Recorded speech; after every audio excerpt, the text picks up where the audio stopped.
Hey there, everybody. How's it going? Hope you're having a fantastic day today.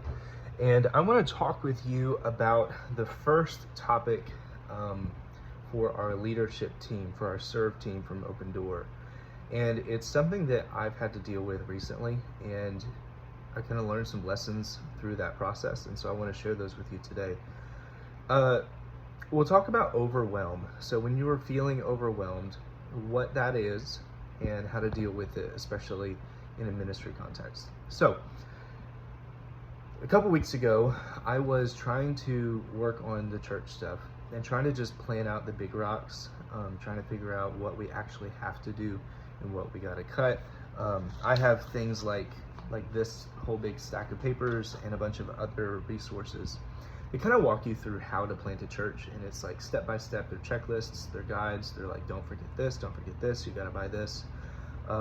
You have to call this number and set up an appointment with us so we can walk you through. Like, there's so many steps to church planting on the pastoral side, and it started to wear on me. Then I realized that was just what to do. That had nothing to do with what we had to buy and all of the other steps with that.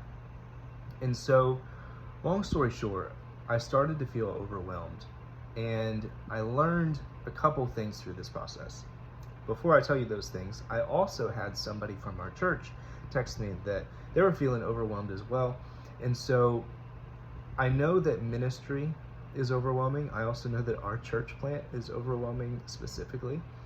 And as you serve alongside of us, you're also going to feel that feeling. It might not be the first week, it might be the first week.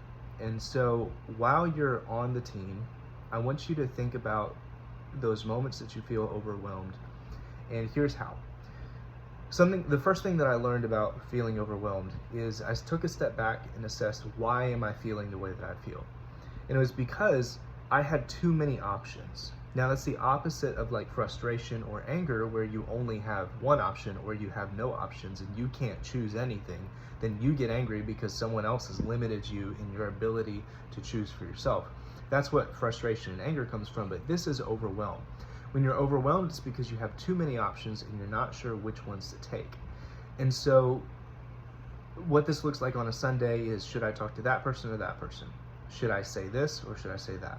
Should I clean this mess or that mess? Like, there's more options than you know what to do with. And so the definition of overwhelm is having more options than you want, or having too many options. That's even simpler. So overwhelm is just having too many options. Very simple. Now that we understand that, what we can do is simplify our own actions, our thought patterns, and from that, overcome the problems that we have. So whenever you feel overwhelmed in ministry, just remember it's because you have too many options. My arm's getting tired. Whenever you have too many options, then the solution is to do the next right thing. Do the next right thing. And by that, I mean, you know what to do, at least for some of your life. You might be overwhelmed on Sunday about these problems, or you might be overwhelmed in your life, just even in a non-ministry context, about the decisions that you have to make as an adult. But what do you do with those? Just do the next right thing.